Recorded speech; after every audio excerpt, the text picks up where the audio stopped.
Natamani nipongeze Makonda kwa kazi njema aliyoifanya Arusha, lakini pia niwakumbusha Tanzania kwamba Makonda hajaonewa kutolewa kwenye ukuu wa mkoa. Labda kama mfuatilii vizuri, Makonda alipokuja Arusha alisema hata nikikaa hapa siku moja, lakini nikitoka watu waseme kuna mwanaume aliyepita. Lakini pia alisema najua sintakuwepo muda mrefu hapa Arusha, lakini kwa muda nitakao kuwepo basi nataka niache alama. Kwa hiyo kuondoka kwa Makonda, yeye anajua Makonda alikuja Arusha akijua hata kama muda mrefu. Na mimi kwangu sishangai kwa sababu mwenyewe alisema hivyo. Na kwa sababu hiyo mimi tu ninachokifuata ni kumpongeza. Ameonyesha njia hata kwa siku chache ambazo mkuwepo hapa Arusha, lakini ameonyesha njia.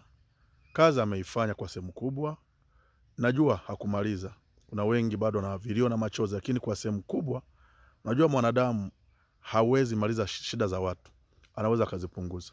Kwa sehemu kubwa Makonda amewahudumia watu, kwa sehemu kubwa amewasikiliza watu kero zao, kwa sehemu kubwa amewasaidia watu hata kwa fedha. Waliowasaidia ndio ilikuwa bahati yao. Wengi sana wamesaidika. Wale wachache mliobaki, endelea kumuomba Mungu tu, zamu yenu ipo. Lakini nakushukuru Makonda kwa jambo ulilofanya. Nikutakie kila la heri huko ulikokwenda, na najua bado nafasi iko mbele. Bado Watanzania wanakupenda, wanakukubali, na naamini bado kuna kazi nyingine njema utafanya mbele ya safari. Nakuombea kwa Mungu mapumziko mema kwa muda, maana najua ni kwa muda tu, baadaye utafanya kazi nyingine njema. Asante kwa ndio ulitumikia Arusha.